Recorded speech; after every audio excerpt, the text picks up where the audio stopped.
All right, yeah. So let's learn Python. Brand new programming language. We're ready. We're ready for it. Scratch prepared us. So the very first step is we need to download Python. All right. So I'm gonna teach you how to do it. You are capable of installing programs on these computers. So feel free to do that. But we need to go to python.org/downloads. Version 2 should not be visible anymore, hopefully, but we want version 3 for sure. So go to python.org/downloads, or you can search for Python download on Google, and it will be the first link. It's like download this one, Python 3.12.2. It should be happy with that. Any computer you're on, Mac, Windows, you're gonna have to install this on your home computer too to do your programming assignments. But we're gonna run this installer. And we're going to install Python. So please do that right now. Get it installed at the very least on these giant computers in front of you. And you just use like the default install now stuff. It should be fine.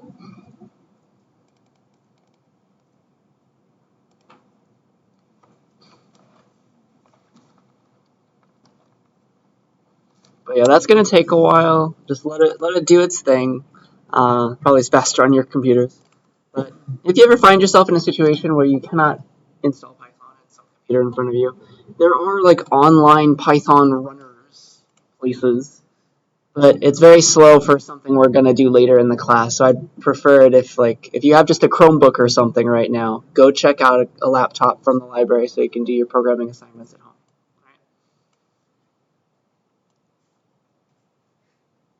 Downloading Python. So let's let it install.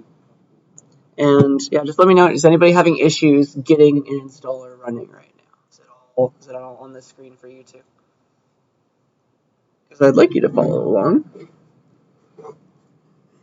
Yeah, so eventually it's going to be like setup was successful. And so what I want you to do now is search your applications folder or your start menu for don't search for Python. Sadly, if you search for Python, that is not what we want. Instead, we want to search for IDLE, IDLE. It's a Python development environment. It's much better. So don't search for Python, search for IDLE. That's the program you need to open right now. This is what it looks like. Okay. So I will pause for just a second right now, and I want everybody to get right here. Please open up IDLE, the program called IDLE.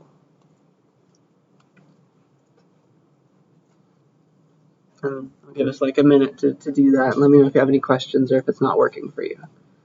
But that's the program you have to open now, and then you can follow along.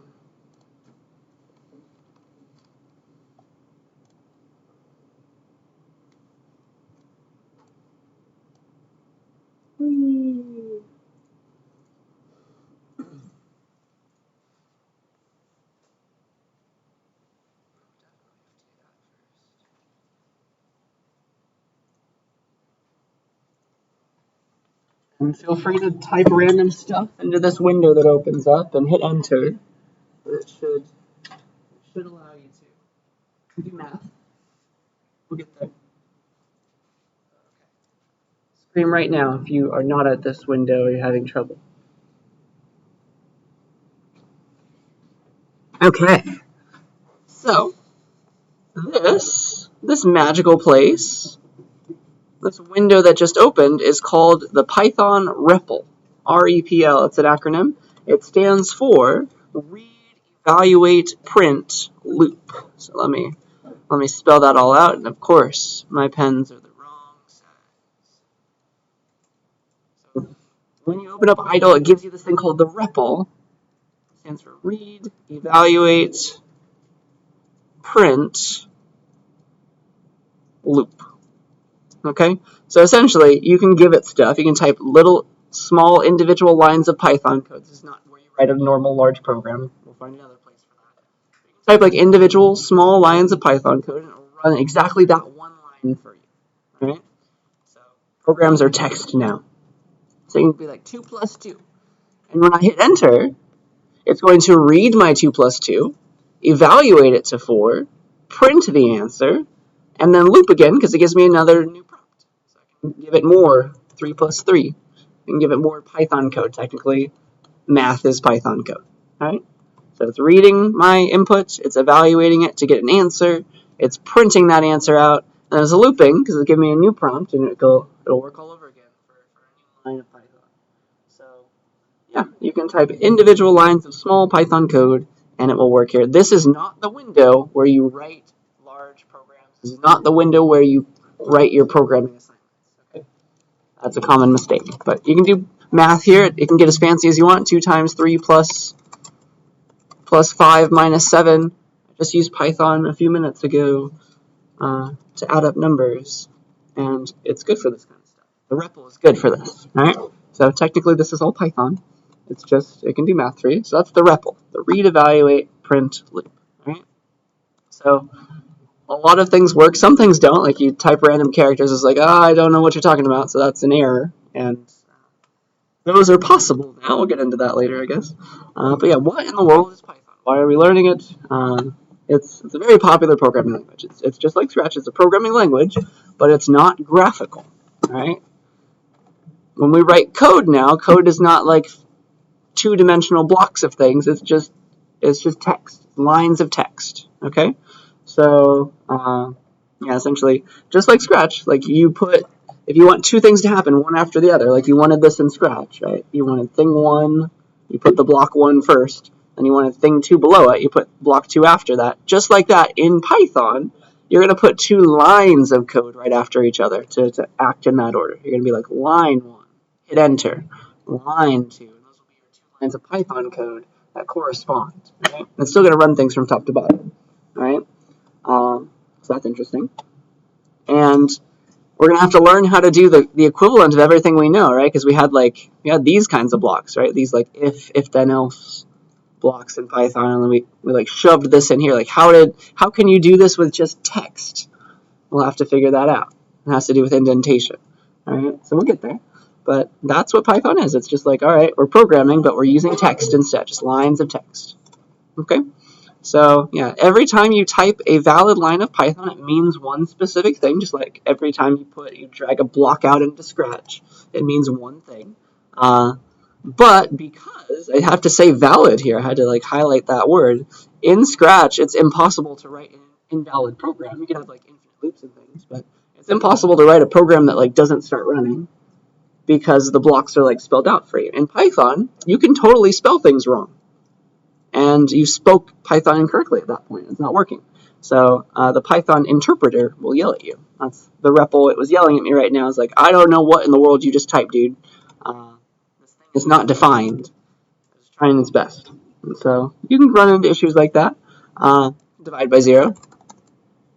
That's also an error. Okay? So it's not a valid line of Python, technically.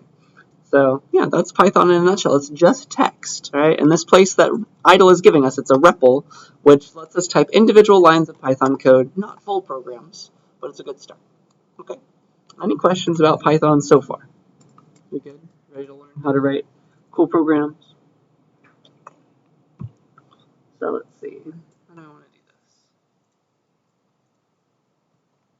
If we're happy, let's learn some simple operations that we can just run in the REPL right now. We're going to build this up to larger programs that we'll write somewhere other than here, but we're working our way to that. So like star is multiplication. I can make this smaller. Make it much smaller actually. Star is multiplication. 2 times 3. Slash is division. 2 divided by, I don't know, I have about 5 divided by 2. 2.5, it's happy. Remember that percent sign when I taught you how to do base conversion? That is the thing in Python. It does division, and it gives you the remainder. So 5 modulus 2, right? It gives you the remainder after dividing 5 by 2. It's an odd number, so the result will be 1. It's like 4 mod 2 is 0. So remainder 0 because 2 goes in cleanly. Then plus and minus, of course, work. It's double star for to the power of. 2 to the, 10th power is 1024. And you can get really fancy.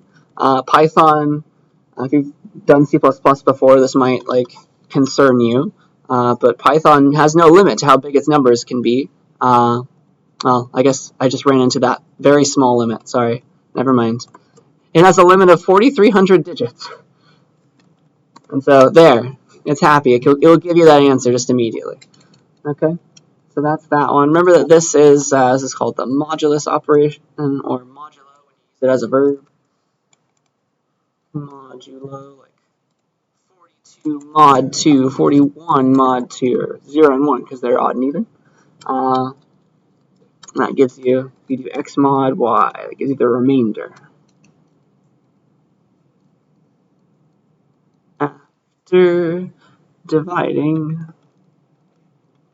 x by y. Yeah, so 2 stars for to the power of, it's not this caret character. It's not that one. That one exists in Python, but like this was what? 2 to the 1000. This character does something, but it is not to the power of. Alright? I'm not going to learn about it in this class, but double star for power. Okay? We good with that so far? Just math. You can do math in the REPL. These are lines of Python. It's like, alright, it reads it, evaluates it to an answer, prints out the answer, and loops again. So you can do complicated stuff. 5 squared minus 3 times 7. Apparently that's 4. Cool. And it has all the order of operations, as you know, for math. But it's just lines of text now. So, okay. Another thing that's different from Scratch is the concept of a type. I just hinted on this too, because like the ask block, you could type in a string, right? A number, like your name. You could also type in a number, and Scratch just kind of knew which one it was. Python is very, very specific about these things. So there's always the concept of the type of what we're working with right now, right? So I want you to think of types as like little clouds where certain things live within the clouds. So there's one type, it's called int, and the things that live in the int type are whole numbers only. They're integers. That's what it's short for. So like 0, 1, 42, negative 42, those are all integers, right? So if you're working with like 0, 1, those are all integers, and Python knows that they are. It knows their type. So you can actually ask it for the type. You can say type, open paren, put your thing that you want the type of, close paren, and Python will tell you the type of that thing. It's like, what is the type Python of 42? It's like, oh, that is an int, and it knows. Okay. The second you want decimal places, int is not good enough. There is a type called float. It's got an interesting name. It stands for floating point numbers. So there's like a decimal involved. That's what it means. And the decimal can float around. It's like it secretly stores it in what's it called? Scientific notation. That's what it means by that. So like 3.14. That is that's of the float type. 20.0. So you can still have a number that's a whole number, but you gotta put like the 0. And then like negative 23.145. All those kinds of numbers. Those are floats. Alright? They have decimals. It's like, what's the type of 3.14? That's a float. And integer operations can produce floats, like 5 over 2. Those are 2 ints divided, made 2.5. So like, what's the type of 5 over 2? Even though you divided a bunch of ints, you created a float. You created the 2.5. See that? Very different to C++ if you've taken that, like CSCI 40.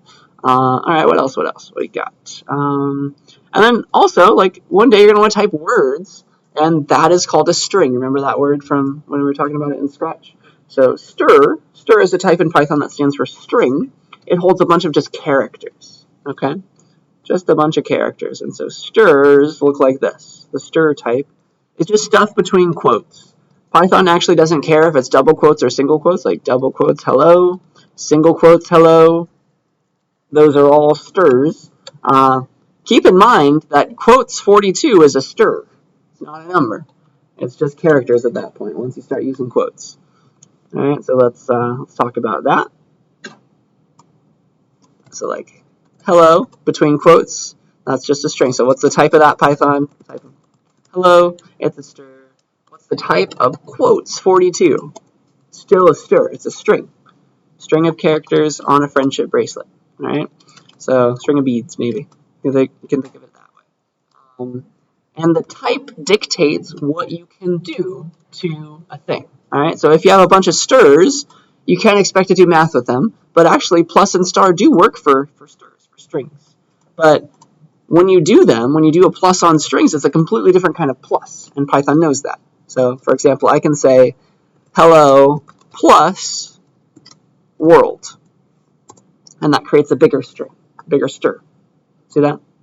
So plus on strings just kind of brings the characters together. You can also do multiplication on strings, be like hello times 7. And so that builds up a big string of seven of those strings right next to each other. Does that make sense? And notice how the type is dictating what's happening.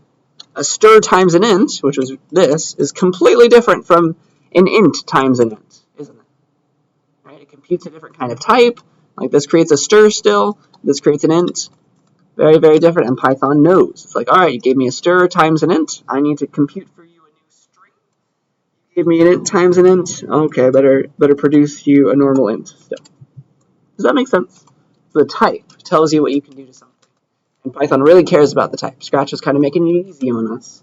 But we need to think about these things now. Okay. Those are the types. Let's see. It's like here's double quotes work still, like hi space plus mom makes the hi mom string. What do I want to do next?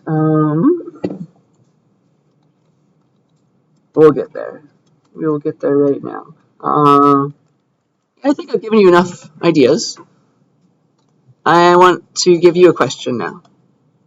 You can, I don't know, you can just do it by yourselves. You don't have to type this anyway, but here's my problem for you. I'd like you to create the string hello space, hello space, hello space, a bunch of stuff, a bunch of hello spaces, 42 times. I want you to create somehow in Python a string of 42 hellos, right? 42 hellos together, but with spaces in between. And notice that there should not be, make it look normal, don't put a space right there. No space at the end, right? So given what we've just talked about, can you make 42 hellos just like that? No space after the 42nd hello though. All right, see if you can figure that out. I'll give you a couple minutes and help each other inside that REPL. See what you can do.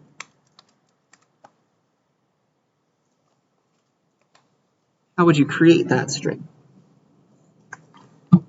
It's easy to make it with a space at the end, huh? Yeah, that would be the right answer.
All right, our conversations are dying down. Let's see. Did we get it? Somebody had a flash of genius right now. Let's see. Any brave souls want to tell me how you think about this answer?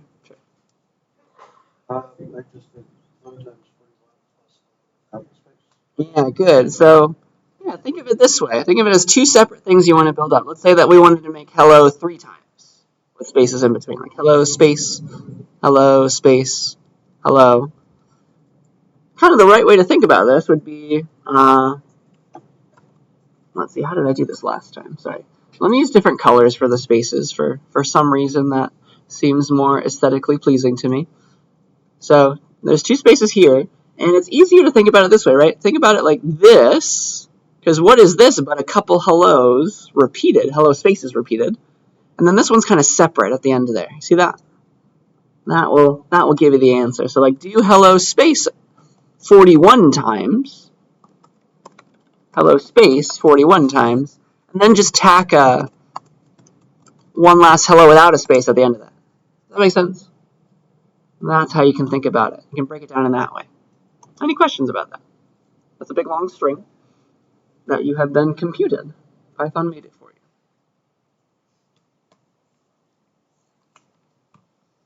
All right. So, any questions about that before I move on to more complicated things? So now we know how to build stuff up in the REPL. But now let's talk about making real Python programs, because you do not write Python programs in the REPL. It's not where you do it. All right. So let's talk about a bunch of cool stuff, starting probably with printing. So the REPL has print in the name. All right. So it's just printing the answer for you automatically. When you write real Python programs, you have to say what stuff you really want printed. So we'll get there, but that's where we're going. Right? Let's go beyond the REPL. Right. So when you write a real Python program, you write it in like a text editor. Idle has a little text editor for you if you go to like File, New. We'll go to that in a second. But what a Python program is, it has a bunch of lines of Python statements. All right. So what you're going to do, we're going to eventually, in just a second, open up a new file called something, and we're going to write a bunch of lines of Python in it. And the standard extension for Python programs, like call the name of your program. The standard extension for Python program files is .py. So you're going to make files that look like hello.py, program.py, etc. Okay? And so a Python statement is going to be just one thing that we fill up. So all of these are technically Python statements, everything we typed into the REPL. You can write a bunch of them at once and have them execute in order when you write a real program. All right? So all your lines will execute one after another. And so let's make the simplest, I guess, Python program that prints hello world, because that's like the first program I'm supposed to teach you always. It's a program that just announces that it is sentient. So let's make a program that prints hello world to the screen using the print function. Right? There's something called a function in Python. There's a bunch of different names for different functions. But the Python people gave us one called print, and you can use it like this. You say print, and then in between parentheses, you put what you want printed. So we'll say like hello, exclamation point. We'll put a string, because I want text printed. And if I run this in a program file, then it will print hello to the screen, right? So that's what it works. That's how it works. We're using the print function. And the metaphor is, or like the technical term is, we are calling the print function. Like we're shouting out to it, hey, do this thing for us, right? So here's what a function call looks like in general. You got to say the name of the function. Then you put parentheses, and you comma separate any arguments that it needs to run. So the things that you give it between parentheses are called arguments. It's like you're shouting out. It's like following along with the metaphor of calling it. Like you're calling out to it and shouting out all these things. Please use these in your computation, right? And then sometimes your functions give back an answer, and we'll talk about this later, but you might want to save that answer into a variable, and that's how you might do that, okay? But for this, we're calling the print function, and we're saying the name of the function. It's called print. It's a Python function that prints stuff to the screen. And then we're giving one argument to the print function, which is the string that we want printed. To the print function. Okay, does that make sense, these new terms? It's a weird metaphor, but yeah, let's make a new file now. So idle is not where we write full programs. We're going to make a new file, and we're going to run it eventually, and it'll run through idle, but not in the REPL. So I'm going to go to File, New File. Okay. And this opens up a blank Python file, and you can save this wherever you like. So let's just save this blank file right now, going to File, Save, or File, Save As. I'm going to make a new folder for today. You can save this wherever you'd like. Let me figure out what lecture number we're in, though. So we are in lecture number 13, apparently, if I numbered these correctly. Yeah, 13. So I'll make a new folder for us for today, but you can save yours on the desktop, in the downloads folder, wherever you like. So this is lecture 13. And I'm going to make a new file, and I'm going to call this hello.py. If you just type hello, by default, it's just going to put the .py at the end for you. Okay, so I'm going to call it hello.py, or maybe hello world.py. Why not? So I'm going to save that. And so now I have a blank file sitting there, separate from the idle REPL. Okay, this is where I can type my Python program. So what am I going to type? I'm just going to type a single line. I'm going to call the print function. I'm going to say print, and here's what I want to print. I want to print the string hello, comma, space, world, exclamation point. Okay, and then if I save that with Control S or do that, it's happy. And so that's my Python program. It will run every line in this file when I ask it to. There's only one line though, and it will make it all happen. So that is my one-line Python program. Very simple, right? And I can run this now by going to the Run menu, Run Module, or typing F5. And then it runs my program, and do you see how it types Hello World to the screen? So I rerun it, Run Module. It's going to retype Hello World to the screen because it's calling that print function. Isn't that lovely? So you can put multiple print calls beneath themselves. You'd be like, Hello World, Hi Mom, whatever you like. And now it'll run these both in order. See that? Any questions about that? Isn't that lovely? So let's just go back to this. And so yeah, we have now made our first Python program file. Just lovely. And let me talk a little bit about it. Let me explain some of these things some more. Or at least let me teach you how to make comments. Because like comments were the sticky notes in Scratch. How you make comments in Python, because it's just like you're writing text next to text. Like how does it know like this is a comment, this is part of real code? It has to do with number signs or triple quotes. So you can write a single line comment in Python by typing a number sign. Python just knows anything after a number sign is a comment, and it's not going to think it's code. So let me show that to you. So like, for example, number sign, and then everything else after this is a comment. This is a comment. Isn't that nice? And it colors it differently. It's not Python code. Everything after the number sign is a comment. And that allows you to comment lines of Python code on the same line. Be like, all right, this line, just like, what is it doing? You just start a comment. And before it's real code, but once you see the number sign, it's like not code anymore. So like, just leave a note for yourself. Okay, this is going to print hello world. Obviously, you don't need this comment, but you get the idea. Like for more complicated things, more complicated statements, you might want to do this. Like remind yourself, what is this line doing? Isn't that nice? And then these are just comments. They're not real code. This is still the only real piece of code in the file. So when I run it, still that's all that happens. See that? Those are just comments. Okay. If you want to type a bunch of stuff to yourself, a big long note, and you don't want to type number signs at the start, you can do a multi-line comment with 3 triple quotes. Could be either single or double quotes. So 3 triple quotes of any kind start a multi-line comment. Really, it's just a multi-line string. It's by itself counts as a comment. Essentially, that's what's going on. This is a multi-line comment. You can add as much spacing as you like. Let's make that grammatically correct.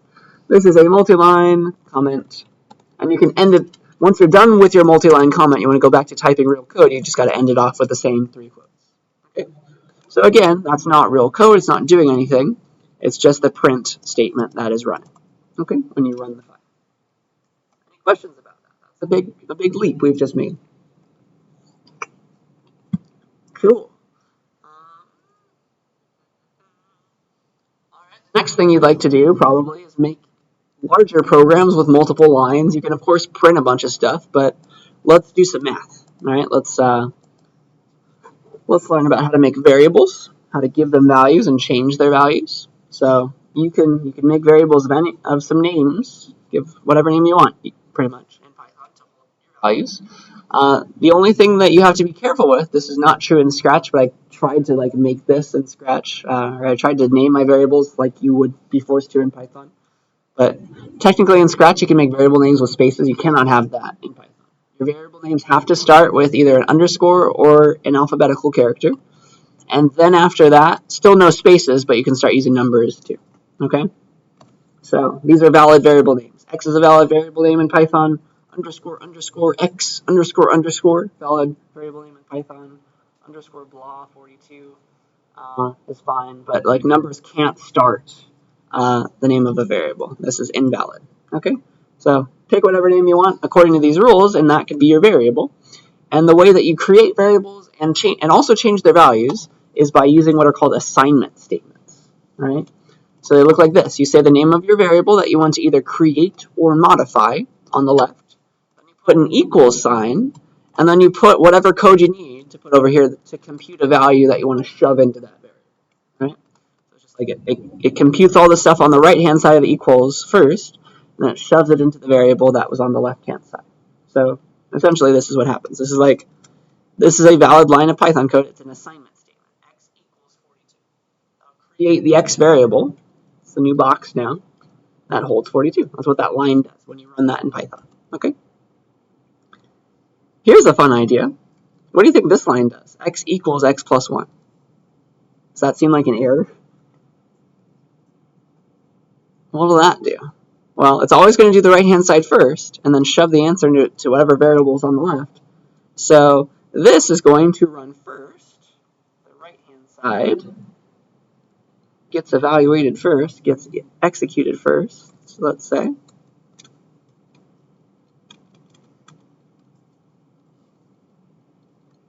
And then it's going to compute then, well, X plus 1 is 43 now. It's going to take that 43 and then it's going to put it back into X. So that increments the 42 variable. It increments the X variable to make it 43. Does that make sense? That's what that line will do. Because it's going to run the right-hand side first. That's how it's going to work. That's why it works. All right? So make a new file about that. So I'm going to go to, in either of my windows, I can go to File, New again. And then I'm going to make a new file, and I might as well just save it again. Control S. I'll call it vars.py.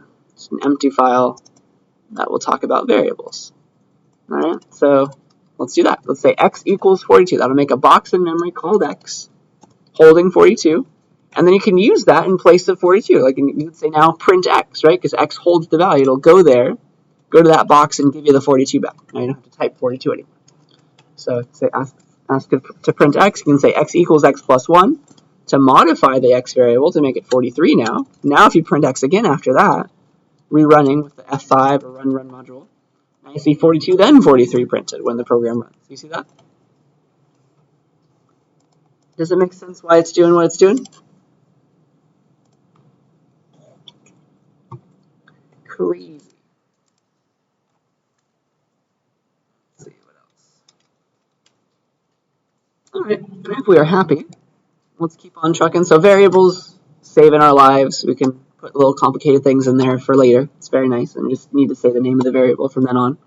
I guess the final real piece of the puzzle, before we can do real cool things, is get input from the user. It's like, what is the equivalent of the ask block from scratch? Because that's like, you don't want, it's kind of boring to have the program that just runs and does the same thing every time. Let's like spice it up by asking the user for stuff and like having the program run differently depending on what the user types, right? So in Python, the way that you get input from the user is you call the input function, okay? So it takes one argument, the input function takes one argument, and that's the prompt that it displays as the user is typing. It lets the user type when you call the input function. And the prompt that it displays while the user is typing is whatever you put as the argument. So it'd be like, input, enter your name, as a string, of course. And then you give a colon, and then let's also give a space as part of the string, because right after it prints that, it's going to start asking the user to type stuff. And so it's cleaner if there's a space in between those things. And so that function will give the user a prompt to start typing, and it will also say that stuff that you put there. And it gives back a result. So like you can take all this, and it's going to give you back the string that the user typed to you. You can shove that immediately into a variable if you'd like with an equals. So like take whatever this results in, whatever the user gave me from their input, and I'll shove it into a variable called resp, maybe for response. Okay. And it's always going to give you back a string. It's always going to give you back a stir of whatever the characters that the user typed. All right. So, like for example, if I ask, it's going to print enter your name. If I enter my name, it's going to store the string Lawton, assuming I typed that and hit enter, in the resp variable. Okay. So that's that. That's always going to be a string. Okay. So let me show you that. I'll make a new file. I'll save it as getting input.py. You can call it whatever you like. Doesn't really matter. So I'm going to run this input function, get that input from the user. So I'm going to say, all right, I'm going to call input, have the user enter your name, :space, and then I'm going to take whatever that results in and put it into a variable, resp equals that. Right? And so let's just watch this work. We're not using the variable right now. Let's run it though. You see how it's starting and it's pausing. It's like enter your name, and I can type my name and hit enter, and then that was the end of the program because I never did anything with the resp variable. But of course, you can do cooler things. Let me prove to you that it's a str always. Print the type of resp. So this will get replaced with the type of resp, and then it'll print that. So even if I say, well, say my name's Lawton, of course it's still a str. But if I rerun it and I say my name is 42, it's still a str. I can't do math with that right now if that's what I wanted to do. All right, so the type of what you get from input is always a string.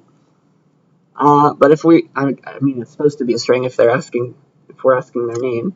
So let's ask the user for let's ask the user for their name and then print hello. Like, let's greet them now that we know their name. Their name is saved in the resp variable. So what if I do this? If I say print, let's calculate the string hi, space, person's name, hi Lawton. See how if I add the strings together, it'll make a bigger string and then it'll print that? That's perfect. And then maybe I can put an exclamation point at the end of that. I'll compute a big string with hi, space, the user's name that I stored into this variable, and then the exclamation point at the end. Enter name, Lawton. It says hi, Lawton. Does that make sense? How it's calculating that? It's storing that name into the resp variable as a str, and then we're calculating this bigger string using it, and then we're printing that. So that's why we see that answer. And so it'll be whatever you type. Any questions about that? Now the program's different depending on what you type, isn't it? If we say our name is 42, it says hi 42. It's still a str though. If you wanted what you got from the user to be a number and you wanted to work with it as a number, you have to convert it from a str to an int or to a float. So this is how you would do that kind of thing. Okay. Let's ask the user for like their favorite number. So input, enter your favorite number, :space. Dun, dun, dun. And then I can save that into a variable called like num or something. But the second I do this, remember, I print the type of num, whatever I get from the user. It's like, hello, your name's Lawton. Enter your favorite number now. Okay, it's 42. It's still getting it as a str. All right, so watch. Num right now holds the string 42, which is not capable of doing math. Right? Can't do math on a 42 between quotes. So I wish that quote was more bold there. This, for example, won't do what you expect. Print, all right, maybe you want to do some calculations on the user's favorite number.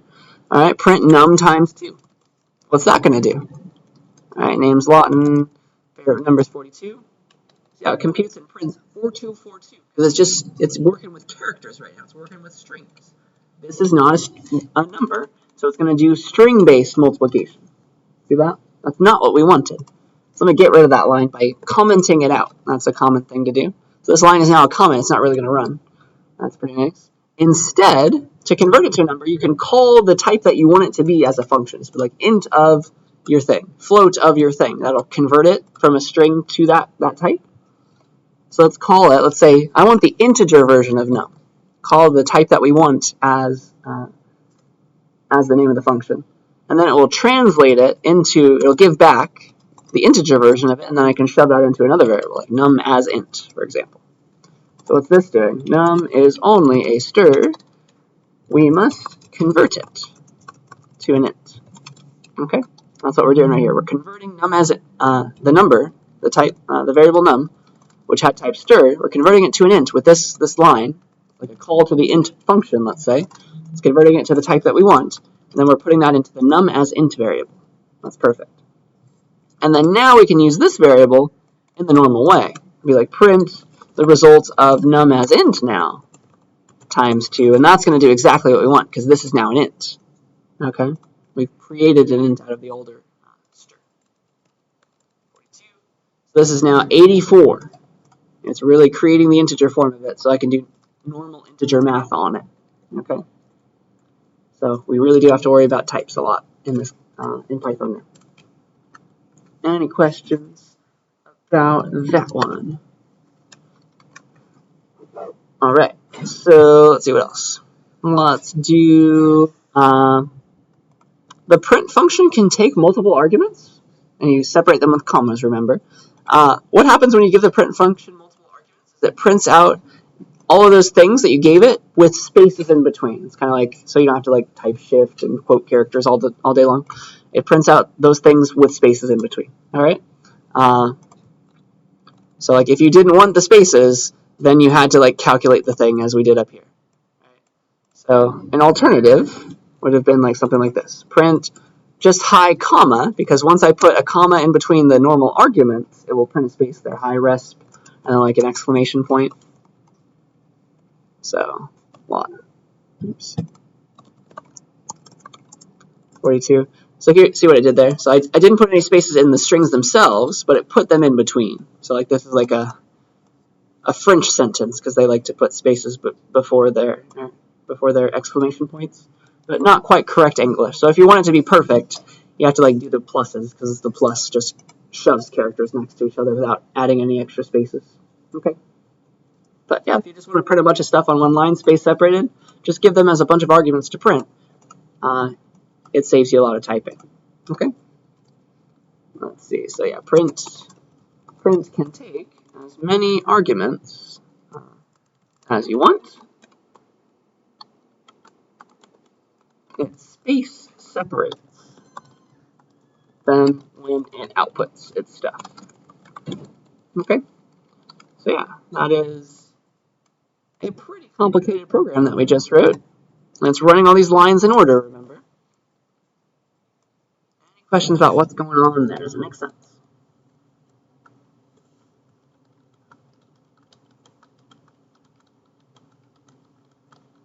Okay, so the next place that I want to show you is what's called a library. There are multiple different libraries made for us by the Python people, and you can think of it just like as a bunch of knowledge that somebody's made for you. That's what a library is, right? It's holding a bunch of knowledge that you didn't create. So a library is just a bunch of programs, pre-written code essentially, a bunch of code that's been made for you.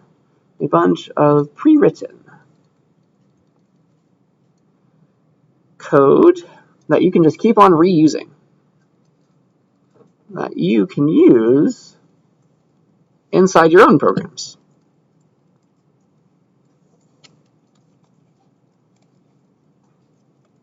Okay, so I want to teach you the math library because it has a lot of math functions in it. So you can go to this exact website if you like, but you can just search Google for Python math, and that will take you to the documentation page for the Python math library. And so here's all the different kinds of functions that exist in there, and some of them are very useful. Like greatest common divisor gives you, you gotta keep scrolling, e to the power of something, the logarithm, the base 2 logarithm, the base 10 logarithm, take something to the power of a different power when they're floats. Give me the square root of numbers. Got a bunch of sine, cosine, tangent. Those are all in the math library, right? That's useful. And so let's use the math library in a program. Okay? So the way that you use a library is you say that you're going to use it by importing it. You have a line at the top of your program that says import and then the name of the library. So you have to run this line first in order to have access to all the stuff defined here in this documentation file. So this makes, when you say import and the name of the library, it makes all the library functions available for you. They did not exist in your program before, but now they do. All right, makes math library functions available to use. Okay. In addition to like functions, by the way, you have to say the name of the library with You have to prefix the thing that you want to run from the library with its name and a dot. So you have to say the library name, like math. Let me type this better. Library name, and then you say a dot, and then you say the thing inside the library that you want. So that's how it works once you import something, just to make it different from your own code variable names. So like if there are variables and functions defined in the math library. So there's like the math.py variable that's made for you, so you don't have to remember it yourself. Then there's like math.square root function, math.sine function. So let's run all of those. Let's make a new file. Right? When you make a new file, the one thing you must not do if you start using libraries like this, you can never do this. Never call your program math.py.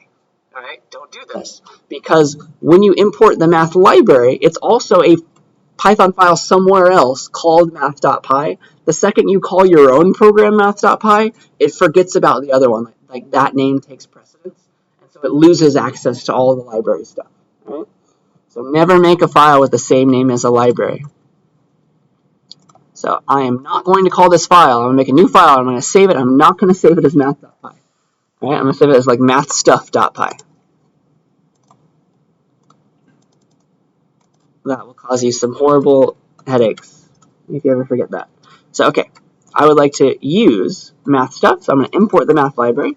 So now I have access to it. Now we're allowed to use all the math library functions. Yay. Okay? So you just got to prefix them with the name of the library and a dot, and then we can use them. All right. So for example, let's do something kind of complicated. Let's calculate the area of something. Let's calculate the area of a circle with radius 4.5. Do you remember how to calculate the area of circles for math classes? It's pi r squared, right? So we're going to do like pi times r star 2, because the star means to the power of. Yeah. So we can do that. We can calculate that area, and we can put that answer into a variable, can't we? Be like area, or we can do the radius first. Set the radius into a variable, because apparently we want to use 4.5. You can also get this from the user. Different every time. And you'd be like, all right, the area now of a circle with that radius is, well, it's pi. That lives in the math library. Oops, math.py times the radius squared. I'll just put that in, even though the order of operations is going to work fine, I'll just put it in parentheses for fun. Radius star 2, right? Because that does the power operation. So that's pi r squared. And it's whatever the radius was. Just like it's going to get that out of the other variable. Perfect. And then the answer is whatever is in the area variable, and we can show that by printing it. Does that make sense? So I'm using this variable defined in the math library to do my work. And apparently this is the answer. It's the area of a circle with radius 4.5, this weird number. Okay. So I'm using that variable that was defined in the math library. For my next example, let's calculate something that the user gives us. Let's calculate the square root of a number that the user asks us to take the square root of a num that the user types. That'll be nice. And that's going to be math.square root. And it takes one argument. It's just like the thing that you want the square root of, right? So there it is, math.square root of whatever you give it, the one thing, it'll give you back the square root of that thing. Okay? So I need to get from the user what they want the square root of. So let's ask them with the input function. Be like input. Enter a number. Colon space. And then I'll save that away into a num variable. And I can't do math with this yet because it's just a str. Input gives me back strings only. So if I want that to be something I work with, let's convert its types. So I guess you could ask for it, the int form of it, if you know the user was typing a whole number. But it's very possible that the user wanted the square root of a number with decimals. And so let's be more generic. Let's convert it to a float, because that's capable of holding decimals. Let's convert that and save that into another variable. Num as float, let's say, equals whatever that is. So now if I use num as float, that really is a float variable. It's going to be able to do number stuff. I can give that as an argument to a math kind of function that expects a number. All right. So print now math.square root, SQRT, of num as float. So this is going to call this function. It's going to compute the answer. It'll give it back to print, and then print will go off and compute whatever, and go off and print whatever that answer was. All right. And now it's different every time. Enter a number, 42. Apparently the square root of 42 is this. And I convert it to a number first. So I rerun this program, enter a number 2, or 2.0. There's the square root of 2 sitting right there. It's different every time now because we got the number from the user. That's pretty cool. All right, and then of course there's other functions. There's like trigonometric functions. You can read the documentation page for more. There's a lot of cool stuff there. But let's also calculate the sign of whatever the user gave us. So like the sign of that number is, well, math.sign, whatever num as float was. And you can print that. And be like the sign of whatever the number was, num as float. I'll use multiple arguments to print to keep it so that I don't have to print a bunch of spaces. Is, and then we'll say sign of num. That'll print that all out for me. So enter a number, 3.14. The square root of 3.14 is that, and then the sign of it is, if you round it to 2 decimal places, three significant figures is 0, because that's the sign of pi. Cool. And then I'm printing it out with multiple arguments to the print function. So that's a good example of all that, I think. Any questions about that? It's a very cool, fun little example. And yeah, if we're good, dun, dun, dun. Here is my question for you. So here's this program that I just wrote up here. It's got a lot of cool stuff in it. What I'd like you to do is, oops, there it is. There's all the program at once. I'd like you to write a program that takes 2 numbers from the user. Call them A and B, let's say. And I'd like you to compute the square root of a squared plus b squared. So what's this doing? It's computing the hypotenuse of a triangle, or a right triangle. So for example, if the user types 3 for A for the first side, 4 for B, that's a special triangle, right? Then your result should be exactly 5. Yeah? So that's what you're computing. Compute the square root of a squared plus b squared. It's really, you're using the Pythagorean theorem to solve for the hypotenuse of a triangle. So go give that a try. Ask the user for 2 numbers. Make sure they are numbers. Gotta convert them, and then compute this exact result and print it back out. All right. So here is my code from here, and use that to make it work. Okay. And help each other. See if you can get that working.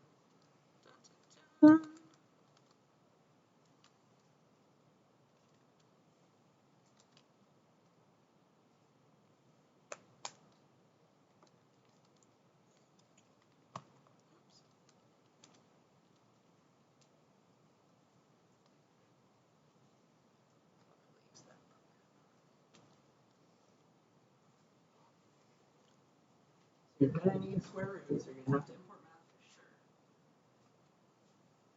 And then remember to square things, it's like this. Star, star,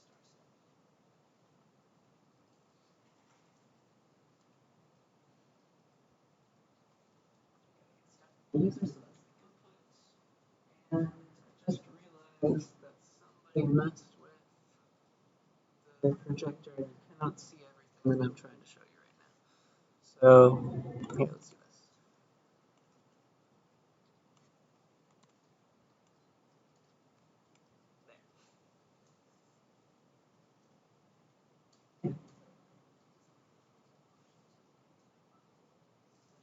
There's a file. Hey, we put a file in here. There's your blank file that you can save wherever you like.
And make sure we did attendance, because I think I'm still running attendance right now. I want to stop that after this is finished.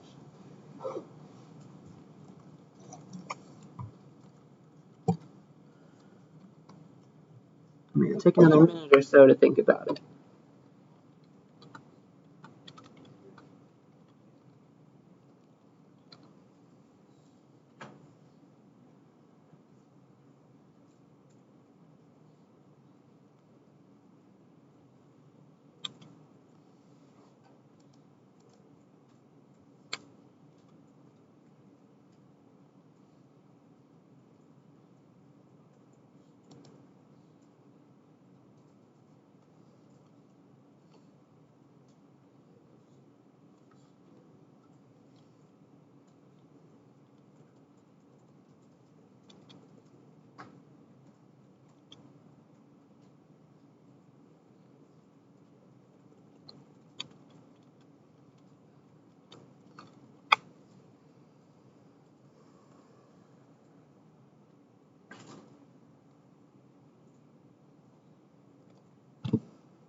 Alright, take a few more seconds to finish your thoughts. Try running it, see if it works.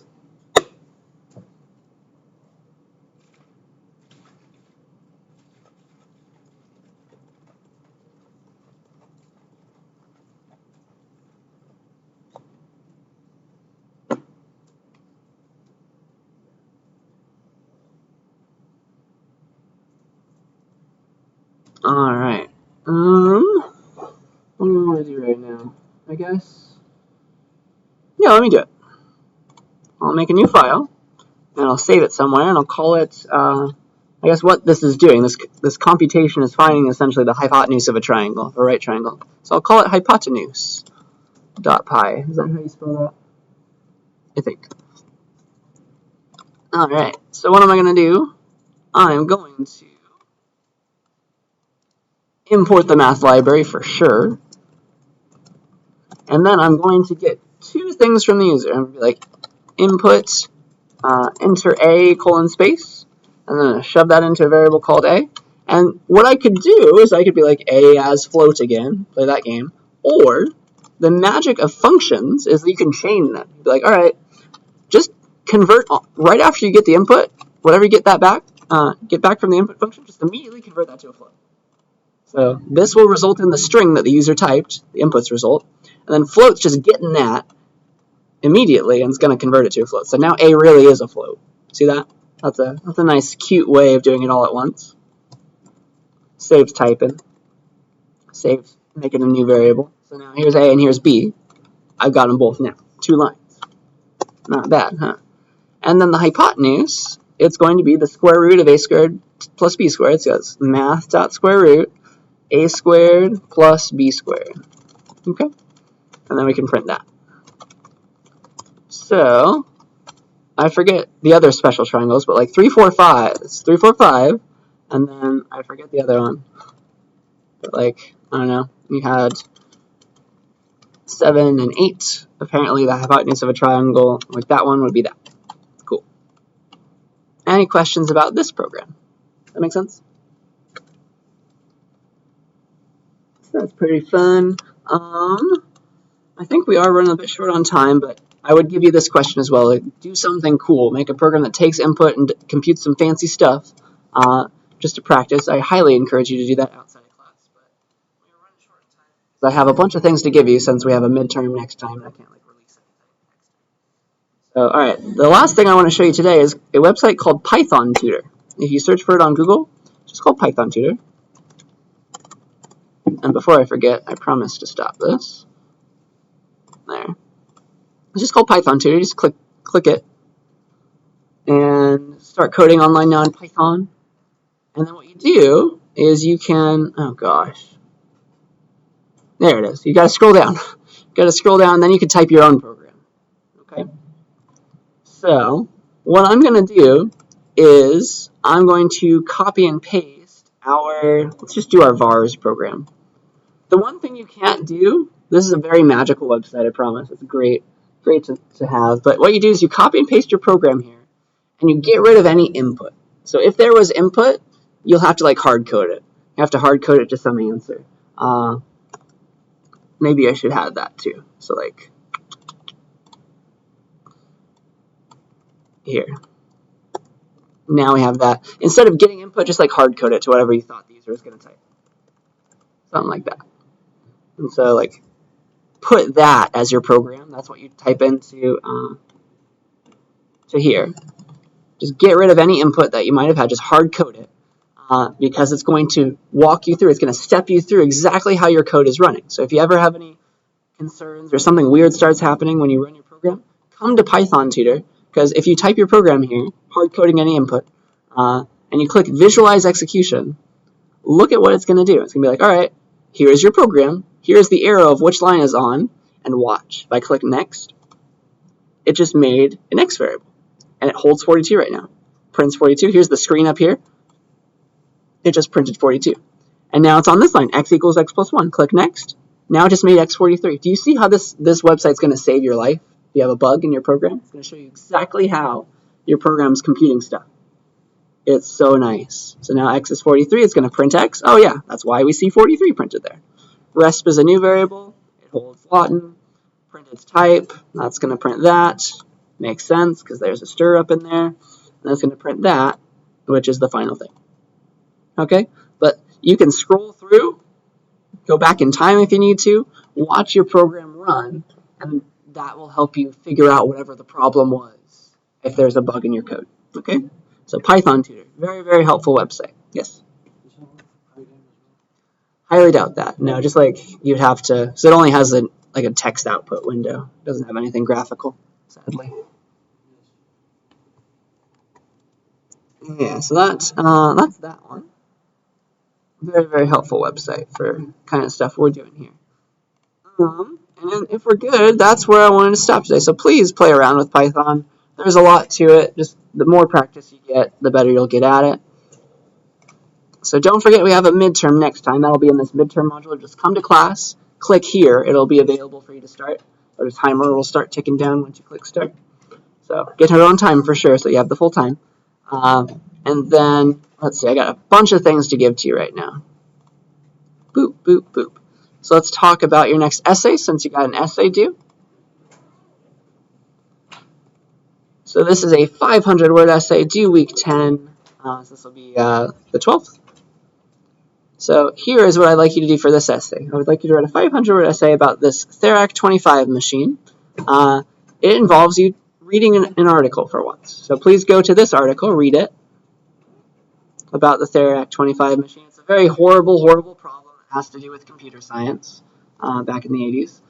I'd like you to write a response to the article that I'm asking you to read. Please highlight any false assumptions that were made by the companies that were involved making this device, this horrible device that caused some horrible issues.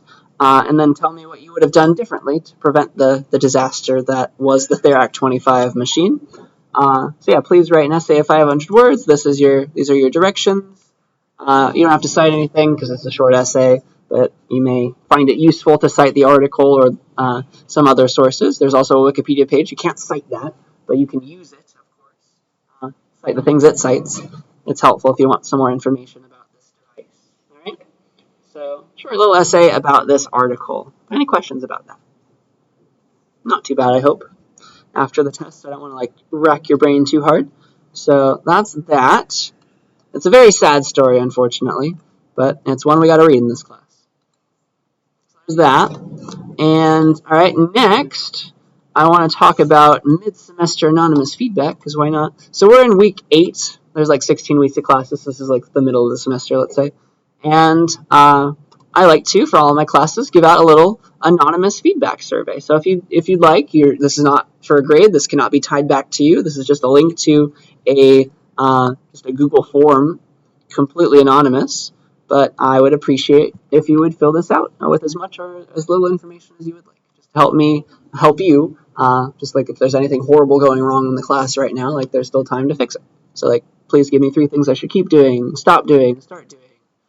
Tell me about the class in a completely anonymous way. That will help me for the rest of the semester while you're still a student, as well as for when I improve the class for future semesters. So, yeah, consider filling that out. Not for a grade, of course, since I don't know if you filled it out or who filled it out. So there's that. Please do that if you'd like. And then finally, I would like to release an extra credit assignment for you. All right, so if you would like to get some extra credit in the class, here is an assignment. All right, dun dun dun. It's worth up to 5% extra credit, and it's going to involve you learning a new programming language. You learn JavaScript, it's like the other popular one that people like to learn first. So I'll have you learn that one. So okay, to get this extra credit, what you do is you go to this Khan Academy course. If you already know JavaScript for some weird reason, just talk to me. I'll find another language that you can learn. But it will take you here, like make an account, and if you want just half of that credit for 2.5% extra credit, complete every lesson and project and challenge for this course on JavaScript, up to and including the variables section. So this one, all of these, up through coloring, up through variables. So you're going to go up through all that. And every time you complete one of these pieces, it's going to fill in with some colors. So you see how like I've been here before? There's like a little bar here going across this icon. You see that? It's very small. There's a little bar there. But every time you complete something fully, like here's a piece of what you got to do. Every time you complete something fully, the bar is going to go completely across. So as proof, when you're going to turn in, like I've done all these things, you're going to show me that all the bars for all the sections you were supposed to have done go completely across. Okay? That's how that's going to work. So yeah, for half the credit, complete every lesson, project, challenge, get those bars all to the right for everybody up to variables and including variables, all the way down to this one. Okay? Does that make sense? And then for 5%, for the full 5%, you're going to do like twice as much. So go up to and including the interactive program section. Right? So keep on going through animation, through interactive programs. And so you're going to have some really cool ideas and things that you're going to learn. Right? It's up to there if you would like to get the full extra credit. But you'll make an account so that it tracks your progress. And then you'll just, once you're ready to turn it in, you'll upload a video as proof that you completed the sections. Just like scroll through that page where you're showing me that everything's been completed. Right? That's how I'll give you the credit. Feel free to do more. It's a fun little language. But if you already know JavaScript, talk to me. We'll find you some other extra credit option with a similar amount of difficulty. But yeah, that's what you're going to be turning in. Just a video of showing that you did it. Are there any questions about that? All right, so this is an extra credit assignment. So if I've given you extensions on any assignment in this class, it does not apply to extra credit, just like it does not apply to exams, of course. This is due for everybody midnight on March 22nd. All right, 11:59 p.m. for once on the 22nd. So you got like a month to do it, okay? So that is your extra credit assignment. Please do it if you are interested. So yeah, you know what you're turning in? You know what to do? Any questions about any of that? So I just shoved a lot of information in your face. But I think we're good now. Remember that we got the test coming up on Wednesday. And yeah, I think that's all that I've got for you. We finished right on time. 2 minutes to spare, yeah. Can I see the code for the partners thing? Oh yeah, for sure. Let me stop the recording.